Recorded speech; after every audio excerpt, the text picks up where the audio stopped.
Quentin Douglas sat in his car, staring at the dimly lit neon sign of his own bar, feeling a mix of frustration and disbelief. He had built this company from nothing, starting with just one bar in a rundown part of town, fighting tooth and nail to make it successful. Now, 9 locations strong, he had trusted managers to uphold the values that made his business thrive. But something wasn't right. The past few months, customer complaints had increased. Employees were quitting without notice. And just last week, he overheard a conversation at a different location, someone mentioning how this particular bar had become a toxic place to work. That was the final straw. Quentin had never personally met most of his newer employees. His face wasn't plastered on company walls, and as the CEO, he mostly dealt with high-level operations. So, disguising himself as a new trainee bartender was easy. He had grown out his beard, dyed his hair a darker shade, and wore simple jeans and a plain black t-shirt. No one would connect him to the polished businessman he usually was. Now, he was about to step into his own business as an outsider. Taking a deep breath, he pushed open the heavy wooden door, stepping into the lively but somewhat tense atmosphere of the bar. The place was packed, but the energy felt off. Conversations were hushed in certain corners, and the staff looked overworked.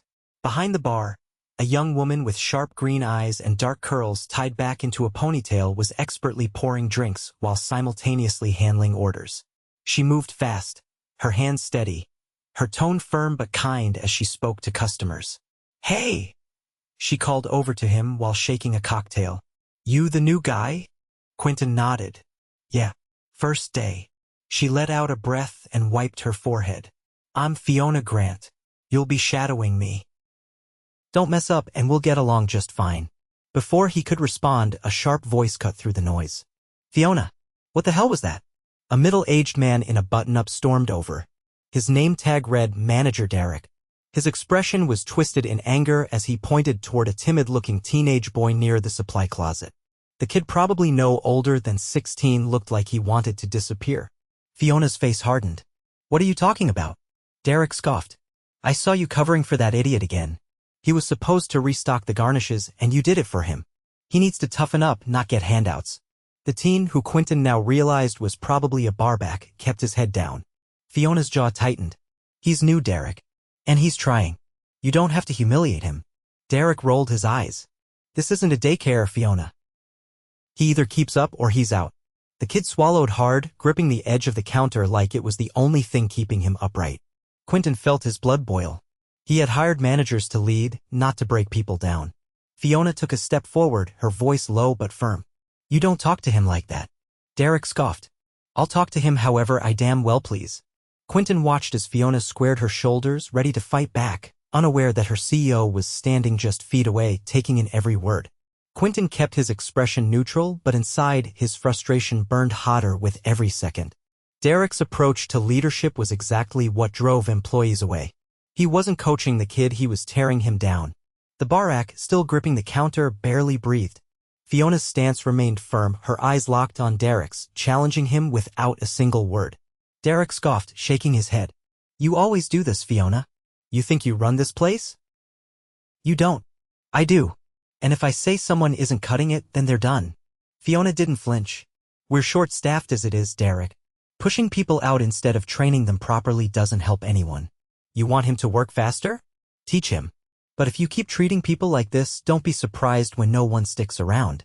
Quentin noticed how the other bartenders and wait staff kept their heads down, avoiding eye contact. They had seen this before. They knew how it played out. Derek let out a sharp laugh. "You think I care if some teenager quits? There's always another one desperate for a paycheck." The barack swallowed hard, his face turning red. Fiona exhaled slowly, clearly trying to keep her temper in check. "You're unbelievable." Derek leaned in slightly, lowering his voice just enough that only those nearby could hear. "And you're replaceable." Quentin had heard enough. Before Fiona could respond, he stepped forward, making his presence known. "Hey, I don't mean to interrupt, but I thought this was supposed to be a team." Derek turned, his eyes narrowing. "Who the hell are you?" "New guy," Quentin said easily. "First day." Derek looked him up and down, unimpressed. "Then keep your mouth shut and do your job." Fiona shot Quentin a warning glance, as if telling him not to get involved. Quentin ignored it. "I just don't get it," he said, keeping his tone casual. "You're saying people aren't working fast enough, but instead of helping, you're threatening them? That doesn't seem like the best way to run a place." Derek's face darkened. "I don't need advice from some rookie bartender." Quentin raised an eyebrow. "Maybe you don't. But I've worked in bars before, and from what I've seen, good management helps their employees, not intimidates them." Derek opened his mouth, but before he could respond, a waitress passed by, whispering to Fiona, "Table 4's been waiting 20 minutes for their drinks." Fiona cursed under her breath and turned back to the bar. "I don't have time for this," she muttered, grabbing bottles and pouring with practiced speed. Quentin could see the exhaustion in her movements. She wasn't just upset, she was overworked. Derek, apparently deciding he had wasted enough time, turned back toward the office. "I don't have time for this either. If you two want to waste energy defending people who can't keep up, fine. Just don't come crying to me when you're drowning in orders." As soon as he disappeared, the tension in the air eased slightly, though the damage was already done. The bar-ack, still looking shaken, mumbled, "Thanks," before slipping away toward the storage room. Fiona sighed, rubbing her temples. "I don't know why I bother." Quentin grabbed a rag and started wiping the counter, using the moment to observe the staff more closely. Now that the confrontation was over, he could see the cracks in the operation. The bartenders were moving fast, but there weren't enough of them. The floor staff kept glancing toward the back as if expecting Derek to reappear at any moment. And the customers, though mostly engaged in their own conversations, were waiting longer than they should for their orders. Fiona handed Quentin a notepad. "If you're actually here to work, start taking drink orders. I don't have time to train you properly, so just try not to screw up." He nodded, slipping into the role easily. As he moved through the crowd, he caught snippets of conversation. "Service used to be better here. They're always understaffed now. Did you see how that manager talked to her? No wonder people quit." Quentin's jaw tightened. It wasn't just an internal problem customers were noticing. That meant revenue was already taking a hit. By the time he made his way back to the bar, Fiona was still moving at full speed, but her frustration was growing more visible. "This isn't sustainable," she muttered, mostly to herself. Quentin leaned against the counter. "How long has it been like this?" She glanced at him, debating whether to answer. Eventually she sighed. "Too long. Used to be a great place to work, but ever since Derek took over, people have been quitting left and right. We never have enough staff, and corporate doesn't seem to care." Quentin kept his expression neutral. "You ever think about leaving?" She hesitated, then shook her head. "I love bartending. And I love this place. Or at least, I love what it used to be. But if things don't change soon, I don't know how much longer I can take it." Her words sat heavy in the air. Quentin had come here to investigate, but already he knew enough. This wasn't just a management issue, it was a leadership failure. And he was responsible for fixing it. Quentin pulled a beer from the tap, handing it off to a customer before turning his attention back to Fiona, who was mixing a complex cocktail with practiced efficiency. The strain on her face hadn't eased, and the tension in the bar remained thick. Something was deeply broken here, and he was done simply observing. A crash erupted from the back, followed by a muffled curse. Heads turned briefly before quickly returning to their tasks, as if this was just another part of the night. Quentin set down the rag he'd been using and moved toward the storage area. Inside, the young bar-ack stood frozen, a shattered glass container at his feet, its contents spilling across the floor. His hands trembled slightly as he reached for a towel, his face flushing with embarrassment. Derek loomed over him, arms crossed, his expression hard. "Unbelievable. Do you have any idea how much that costs?" The kid swallowed, opening his mouth to respond, but Derek cut him off. "I should dock your pay for this. Maybe then you'll learn to be more careful." Quentin stepped forward, keeping his voice calm. "It was an accident." Derek turned, his eyes narrowing. "And who asked you?" Quentin ignored the hostility. "Glass breaks. It happens. No need to make a scene." Derek let out a short laugh. "You don't get it, do you? This isn't just about one broken bottle. It's about standards. If I let every mistake slide, this place would fall apart." The kid bent to pick up the larger shards, but Quentin stopped him with a hand on his shoulder. "You'll cut yourself. Grab a broom instead." Derek scoffed. "Oh, so now you're the expert?" Quentin met his gaze. "I've worked in a few places. I know the difference between discipline and intimidation." Derek's jaw tensed. "You think I'm intimidating?" Quentin didn't answer immediately. Instead, he turned to the bar-ack. "What's your name?" The boy hesitated before responding. "Ethan." Ethan, how long have you been working here? Few weeks, he mumbled. Quentin nodded. And how's it been? Ethan's eyes flicked to Derek before dropping to the floor. Derek folded his arms. Go ahead, kid. Tell him. Ethan hesitated, then took a step back. That was all the answer Quentin needed. Derek exhaled sharply. Look, I don't have time for this. If you want to play babysitter, be my guest. But don't come crying to me when he slows you down. Quentin watched as Derek walked off, his frustration barely concealed. Once he was gone, Ethan quickly grabbed a broom and dustpan, sweeping up the mess. Quentin crouched down, helping gather some of the unbroken items. Don't let him get to you. Ethan nodded but didn't say anything. Quentin stood, brushing off his hands. You thinking about quitting? Ethan hesitated before nodding. Quentin glanced toward the main bar. Fiona's good at what she does. She's trying to keep this place running. She needs people who care. Ethan gripped the broomstick a little tighter. I do care. Just not sure it's worth it. Quentin nodded. I get it. He left Ethan to finish cleaning and stepped back into the main area. Fiona was still moving at full speed, but her frustration was starting to show. She caught his eye as he approached. Everything okay back there? Quentin leaned against the counter. Depends on your definition of okay. She sighed. Let me guess. Derek being Derek? Quentin didn't have to answer. Fiona shook her head. He's been running this place into the ground for months. He gets away with it because corporate doesn't pay attention. As long as the numbers look decent, no one cares. Quentin's jaw tightened. He cared. Before he could respond, a group of customers at the far end of the bar started waving for attention. Fiona exhaled sharply. I'll be back. As she moved down the counter, Quentin glanced toward the office. Derek had disappeared inside, likely reviewing sales numbers or sending out another condescending email. Quentin had seen enough. He wiped his hands on a towel and walked toward the back. This had gone on long enough. Quentin pushed open the door to the back office without knocking. Derek looked up from behind the desk, his eyes narrowing at the unexpected intrusion. He leaned back in his chair, clearly irritated by the interruption. You lost? Derek asked, his voice laced with condescension. Quentin stepped inside, closing the door behind him. It was a small, cluttered space, the desk covered in stacks of paperwork and a half-empty coffee cup. A security monitor flickered in the corner, cycling through different angles of the bar. No, Quentin said calmly. I know exactly where I am. Derek exhaled sharply. Look, if this is about that kid dropping the glass, I don't have time for. Quentin cut him off. This isn't about one broken bottle. This is about how you run this place. Derek scoffed, shaking his head. You're new here, right? Let me explain something. Quentin's voice remained steady. I don't need an explanation. I've seen enough. Derek folded his arms. Oh yeah? And who do you think you are, walking in here like you own the place? Quentin stepped forward. I do. Derek's face froze, and for a moment the room was completely silent. He blinked as if trying to process what he had just heard. What? Derek finally said, his voice quieter now. Quentin reached into his back pocket and pulled out his wallet, flipping it open to reveal his ID. The name on it left no room for doubt. Quentin Douglas, he said. Owner. CEO. Derek's posture stiffened, his confidence flickering. He glanced at the ID, then back up at Quentin. You're joking, Derek said. But there was no conviction in his voice. Quentin held his gaze.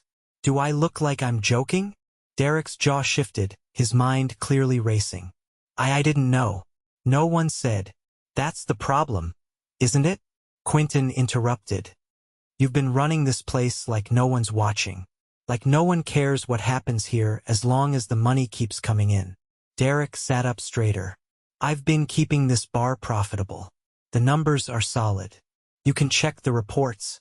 I already did, Quentin said. Sales are steady, but employee turnover is through the roof. Customer complaints have doubled in the last 6 months. And you're down 3 staff members in the last 4 weeks. That doesn't sound like good management to me. Derek's face turned red. I run a tight ship. If people can't handle it, that's not my problem. Quentin's expression hardened. It is now. Derek scoffed again, though the confidence in his voice was slipping. Oh, come on. You're really going to micromanage one location because some kid couldn't handle the pressure. This isn't about one kid, Quentin said. It's about leadership, about respect. I built this company from nothing. I hired managers to look after my employees, not drive them out. Derek shifted in his chair. Look, if there's an issue, we can talk about it. I've been with this company for years. I know how to run a bar. Quentin crossed his arms. Then you should know that leadership isn't about breaking people down. It's about making them better. You've done the opposite. Derek leaned forward, his voice lower now. I do what's necessary to keep things moving. You think you know what it's like on the ground? You think these people would get anything done without someone pushing them? Quentin didn't blink. I just spent the night working behind that bar, watching your employees hold this place together despite you. Not because of you. Derek's mouth opened slightly, but no words came out. You've created a culture of fear, Quentin continued. That ends today. Derek's face twisted. You're firing me? Quentin's tone was firm. Effective immediately. Derek shot up from his chair. You can't be serious. I am, Quentin said. I won't let one person destroy what I built.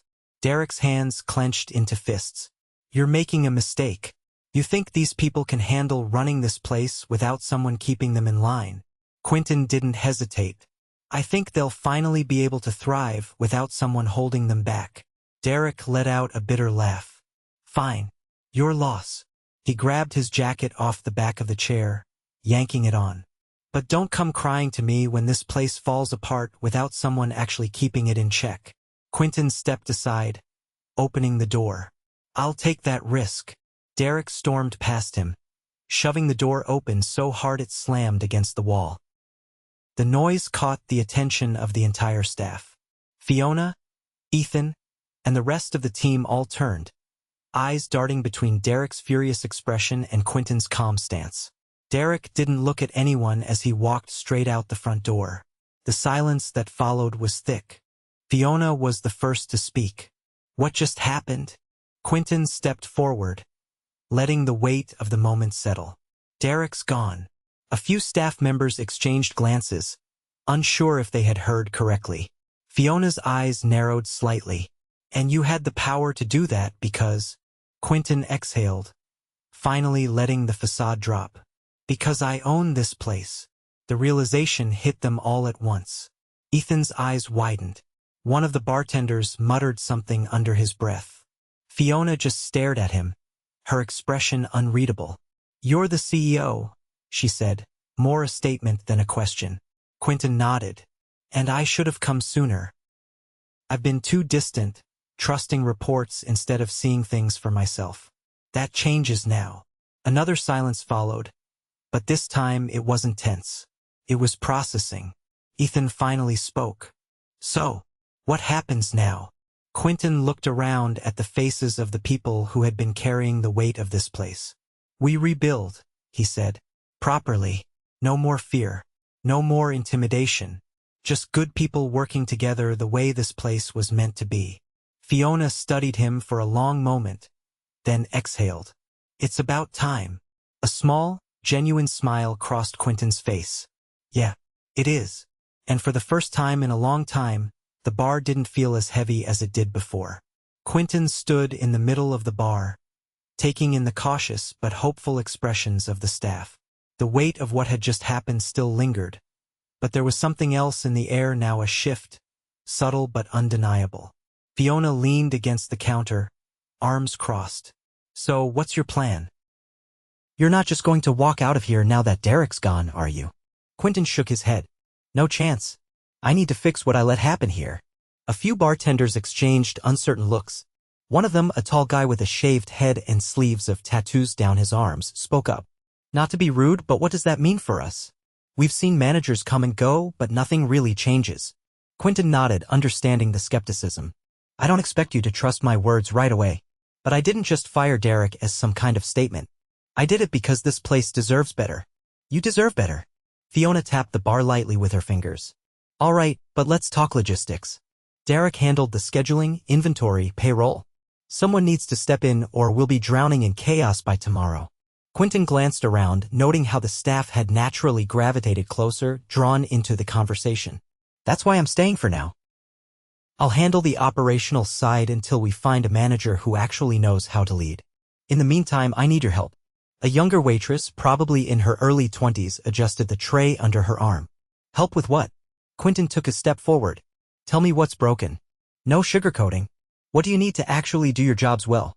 There was a moment of hesitation before Fiona spoke. More staff, for starters. We've been running short for months, and every time someone quits, we just absorb the workload instead of replacing them. The tattooed bartender nodded. And training. No one gets properly trained anymore. New hires get thrown behind the bar and expected to figure it out. It's why Ethan's struggling. He never got a real chance to learn. Quentin made a mental note. That's on me. I'll fix it. Ethan, who had been standing quietly near the back, shifted his weight. Better communication would help too. We never know what's going on until it's already a problem. Quentin turned to him. What kind of problems? Ethan hesitated, then glanced at Fiona before answering. Like when we run out of things. Derek never let us order extra stock, so we always cut it close. If we ran out mid-shift, we just had to deal with it. Fiona sighed. He called it cost control. We called it a nightmare. Quentin exhaled slowly. That ends now. I'll go over the inventory system and make sure you have what you need. The staff exchanged glances again, this time with a flicker of something that hadn't been there before relief. The waitress tilted her head. And what about the, atmosphere? Quentin raised an eyebrow. What do you mean? She shifted her tray. Derek wasn't just strict. He made people anxious. Working here stopped being fun. Customers pick up on that, you know? Quentin nodded. Then we bring the energy back. I want this place to feel like it used to. A place where people want to work and customers want to stay. Fiona studied him for a moment. And you really think you can pull that off? Quentin met her gaze. Not alone. But with all of you? Yeah. A silence settled over the group as they processed his words. Then, slowly, Fiona pushed off the counter and extended a hand. All right then. Let's see if you mean it. Quentin shook her hand, sealing the unspoken agreement. The tattooed bartender let out a breath. Guess we've got work to do. Quentin smiled. Yeah, we do. And for the first time in a long time, it felt like things were finally heading in the right direction.